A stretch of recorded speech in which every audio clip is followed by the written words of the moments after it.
Hello, everyone, and welcome to Ferris Sports Update. I'm your host, Rob Bentley, and thanks for tuning in. On today's show, we'll update you on three teams that went unbeaten this past weekend as we check in with Bulldog football, Ferris State hockey, along with volleyball. We'll start first, though, with Bulldog football, and joined by assistant coach, defensive coordinator Ryan Hodges. And Coach, welcome to the show. Thanks, Rob. I'm glad to be here. Obviously, your team off to a great start this season, 6-0, ranked second in the country, and coming off a big win, nice win in Detroit. First visit down to play Wayne State in Detroit since 2012. Yeah, it's kind of crazy that we haven't been there since our first year here, but it was good to be back in the city, and I know a lot of our guys loved it. A lot of our alumni loved it.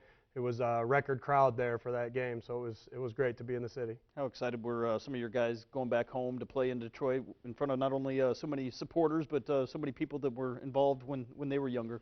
You can't even put it into words. A lot of the guys, you know, they love being back in the city, and they love being in front of their home crowd, being in front of you know, friends and family that can't make it up to Big Rapids, so it was good to see, and there was a lot of excitement out of a lot of our guys. As we go to some of the highlights of the game, obviously both teams came in unbeaten in the conference, and a big game in terms of some of the conference implications.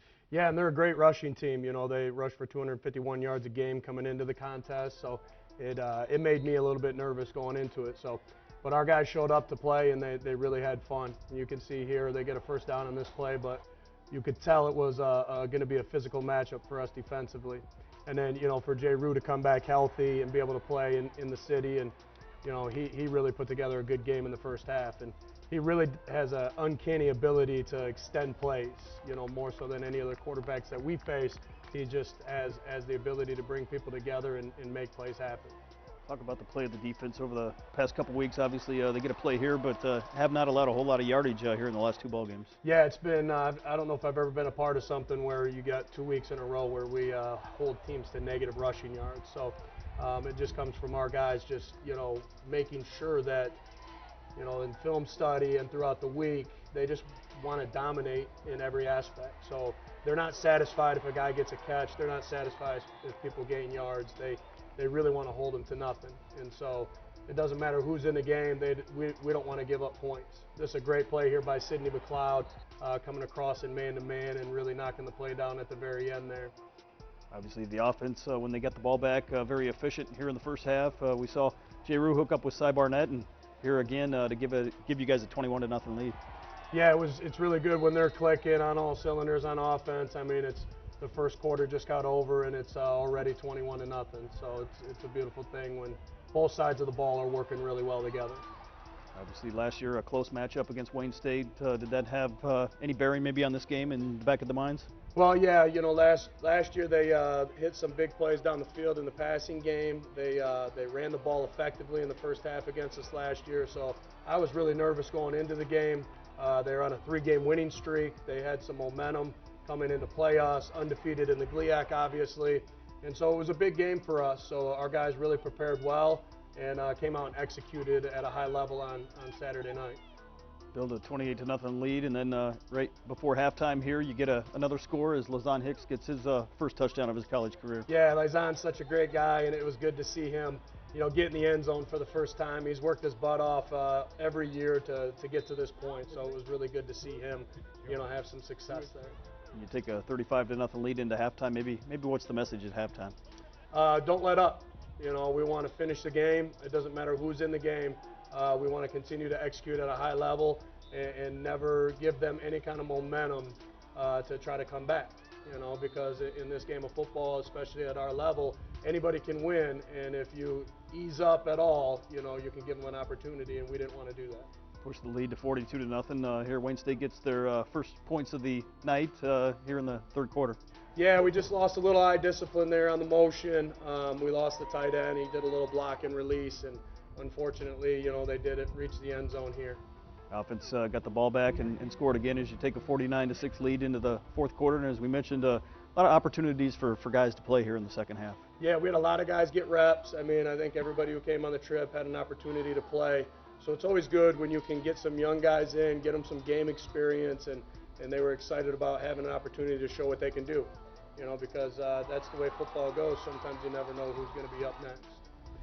Right here, we end up faking a punt. We, you know, had worked early in the week. If their punt return team aligned very poorly like they did, they were instructed on the first punt to fake it. So we executed it. That was our first time lining up in punt formation all day, and it was in the fourth quarter. So it was a great play by Ian Hall and led by a couple of great blocks, so it was good to see. Able to finish out a 59-13 win as you move to 6-0 overall, and really nice to put that one behind you after going to Detroit and coming away with a victory. Well, yeah, especially, I mean, our first 6 games, 4 of them were on the road, you know, a couple long road trips where we didn't get back till, you know, early Sunday morning. And so it was good to get through these first 6 games, you know, finding our way to be undefeated. And now we got 3 of the final 4 games at home. So it's a nice little home stretch for us. So work's not done. We got a big game against Northwood on Saturday. And even though they're 0-6, they've been in every single contest, you know, down to the end. So we're not going to take them lightly. We're ready to go and, you know, really handle our business this week. Back at home, as you mentioned, maybe what will it take to pull out a win against Northwood here on Saturday?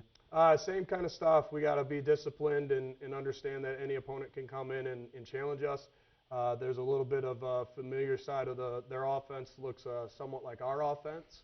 You know, so we kind of know what we got going on defensively. It's just a matter of us executing. They do have some good wrinkles, some good adjustments, and our guys just being focused on reading their keys and not letting anything easy up, make them earn everything that they get. Maybe talk defensively about some of the depth you've been able to build. Obviously, you've had some guys out of the lineup with injuries, but other guys have stepped up and really taken their place. Yeah, we've across the board, I mean, this year more than any, we've played a lot of guys on defense. I mean, in the secondary, I think consistently we've played 4 or 5 corners and at least 3 safeties with some corners moving to safety. And linebacking-wise, we got, you know, 2 deep at each position where guys are playing all the time. In D-line, we tend to rotate a lot, but we've had a few injuries. We're still rotating. We're still able to get guys in there. You know, we probably play upwards of, you know, 25 guys every single game on a consistent basis, which is nice. It keeps everybody fresh. You know, it allows us to continue to build depth throughout the season, and it's only going to help us in the long run. What's it like having an offense that obviously when you get off the field can come in and score some points? It provides a lot of cushion for us, but like I said before, our defense, you know, our mentality is it doesn't matter where that ball is put. It could be put on the 1-yard line. We go out there with the same mentality. We're excited to be on the field. We want to attack every play, and, you know, our mission is if they can't score, they can't beat us. So it's awesome to have that buffer when our offense is clicking, obviously. It gives us a little bit of breathing room, and it makes teams more one-dimensional, because then they feel like they have to pass to catch up to us. But we have got to have the mentality that, you know, if we do our thing, it doesn't matter what our offense does. Finally, you mentioned 3 of the next 4 here at home, and obviously a lot of alums, former players back. You were a former player. What's it like having those guys on the sidelines and being back to watch the Bulldogs? It's great, you know, especially when I get to see my former teammates, and they're all always excited because we're having such great success and, you know, bringing the Bulldogs up. And, you know, it's just fun. You know, even former players that I coached that were here, you know, it's fun to see them on the sideline. You know, James Stewart, who's from Detroit, was at the game on Saturday, you know, and he likes to come to a lot of games. I saw Alvin Greer, who played in the secondary with me, Vito Chiaramilano. You know, it's just good to see all those guys and just, you know, making them proud. Just makes me proud. Well, Coach, congratulations on the great start, and best of luck on Saturday against Northwood. Thanks, Rob. I appreciate it. We'll be back with more Ferris Sports Update right after this.